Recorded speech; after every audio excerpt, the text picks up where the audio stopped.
And now to our monitors and a live look at the markets right now. This is on a day where we are getting new numbers on the growth of the U.S. economy and on a day where President Donald Trump is standing firm on his August 1st deadline to hit more than 20 countries with steep tariffs. That's if they can't reach new trading agreements with the U.S. The president posted this on social media saying the August 1st deadline is the August 1st deadline. It stands strong and will not be extended. A big day for America. We have team coverage on these latest developments. Standing by for us right now at the New York Stock Exchange is Money Watch correspondent Kelly O'Grady. But first, let's head to the White House and CBS News White House reporter Olivia Rinaldi. Olivia, thank you for joining us today. What else are we hearing from the president and his team when it comes to tariffs?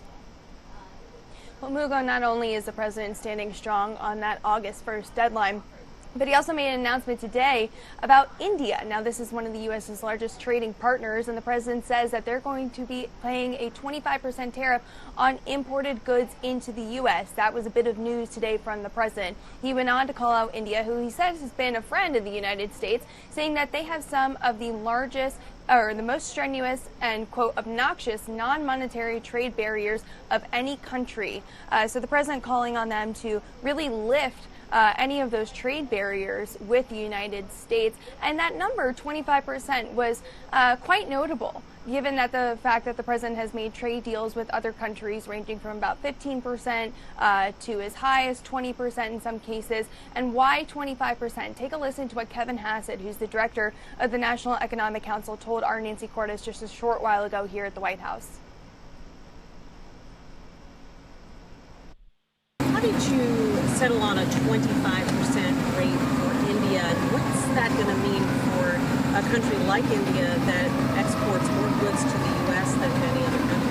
Right. Well, I think that what's going to happen is that India is going to cut their prices to the U.S. In order to maintain their market share. That's what everybody else has been doing. And then they might reconsider their practices, which have led to this higher rate. And over time, I would guess the Indian firms will be onshoring production in the U.S. and Indians might even open their markets more to us so that we reconsider a future trade deal. Now, Mugo, another thing I want to point out is that the president also called out India for buying Russian military equipment and Russian energy. The reason why that is important is because the president is trying to make some sort of deal between Russia and Ukraine to get to a ceasefire. And one of the things they're looking at to add sanctions to are energy, specifically not Russian energy itself, but on countries that buy Russian energy. So the president putting India on notice today in that True Social post, saying that they're Russia's largest buyer of energy, along with China, at a time when everyone wants Russia to stop the killing in Ukraine. So really putting them on notice there. We'll have to see come August 1st, in just 2 days, whether or not India comes to the table and makes some sort of deal with this White House. Yeah, and let's stick with that August 1st deadline, because are we expecting to hear of more trade deals in the next 2 days, especially with China? Well, the issue with China is a little bit separate, because a reminder, they've had their own negotiations with the U.S. delegation, and there's an August 12th deadline that they're looking at there, related to some of the earlier talks that happened in Geneva and in London between Secretary Scott Bessent and some of the members of the Chinese delegation. We do know that Scott Bessent, the Treasury Secretary, and Jameson Greer, who's the trade representative, just got back from Stockholm, where they were meeting with the Chinese delegation. I'm told they're expected to brief the president today on how those negotiations went. We also heard from Kevin Hassett earlier today on this, where he said that the meetings were very collegial, felt like folks were becoming friends a little bit around the table, and there were some very positive developments, but there's still a long way to go on those negotiations between the U.S. and China as it relates to trade. So we'll have to see whether or not anything comes in the next couple of days with that specifically. Yeah, we shall wait and see, as we've been doing for a while now. Olivia, please stand by for us, because much more news coming from the White House. We'll talk to you shortly.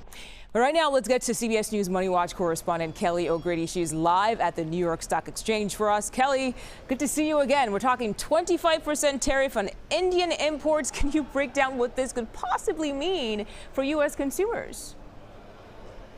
Yeah, it's a sizable tariff, definitely much higher than that 10% baseline tariff that's been in place while all of these reciprocal tariffs have been on hold. But you think about the kinds of products that we get from India that U.S. companies import into the U.S. So I'm a big cooker, so spices, things like that, but also jewelry, pearls, diamonds, electronic equipment, machinery, textiles, and something that we all tend to use, smartphones. India just became the #1 smartphone exporter. That's according to research firm Canalys. And that was in the second quarter. And that was primarily because Apple was trying to shift a lot of its production of iPhones in China over to a country that would have a lower tariff rate, India. Wow. So you think about all of the different types of products that we could get, and we do get from India. It could mean higher prices for Americans if companies aren't able to absorb such a sizable tariff. Wow. Okay, well, let's talk about this, because on the other hand, new data shows U.S. GDP rebounded in the second quarter of this year. So help us put the data into perspective amid all of this shifting trade policy. Well, that is at the heart of this data, Mugo, shifting trade policy. So the second quarter GDP numbers came in. That looks at how the U.S. economy grew in April, May, and June. And it was a 3% increase. That was sizable. It was higher than expected. So this is good news. We like to see that lift, especially because that's in comparison to the first quarter, where we saw GDP see negative growth. It actually contracted the U.S. economy 0.5%. Now, why we had such a big range is that in the first quarter, a lot of companies got ahead of that tariff deadline. They brought imports into the country because they didn't want to pay those tariffs. And so you had a surge of close to 38% in imports in the first quarter. Compare that, though, to the second quarter, where you had a decrease of 30% because companies didn't want to pay those tariffs that were in place, and they stopped importing as much. And so that shift, imports, count against the overall GDP number when you calculate it. So that's really the driver of why you're seeing such a big increase. That's why I'm going to look towards the third and fourth quarter once we sort of settle into this trade policy to get a sense of how the economy is really growing for the year. All right. And Kelly, I think I know what you're going to say for this next question, but the Federal Reserve will make a decision today on interest rates, but we obviously should not hold our breath for any change, right? I know, I've been saying that there's going to be no change. Wouldn't it be a wild card if Powell comes out and proves me wrong? But he wouldn't be proving just me wrong, Mugo. It would be 97% of investors out there that are betting that we see no change. The news is really going to come in that 2:30 p.m.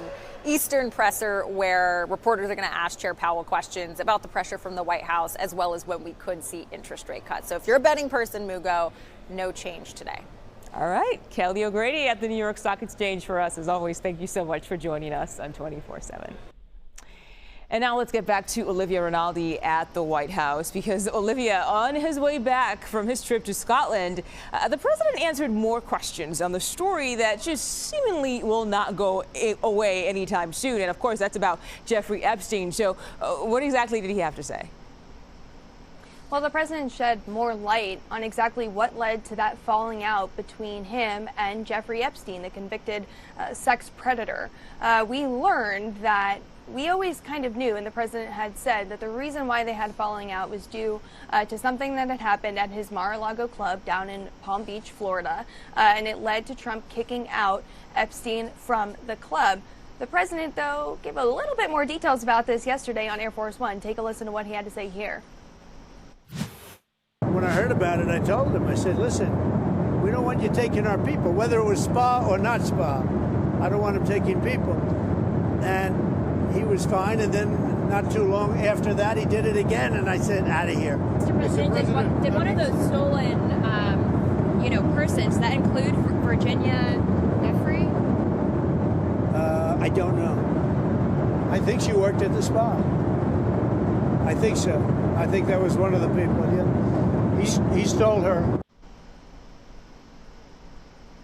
So learning a little bit there as to exactly what led to their falling out, but the president saying it's because Epstein was reportedly taking people who worked for President Trump, then just normal civilian Donald Trump at the time, who was working at his spa. And one of those was a very, very well-known victim of Epstein's, who's kind of been somewhat of the face of this scandal, very much spoken out about it.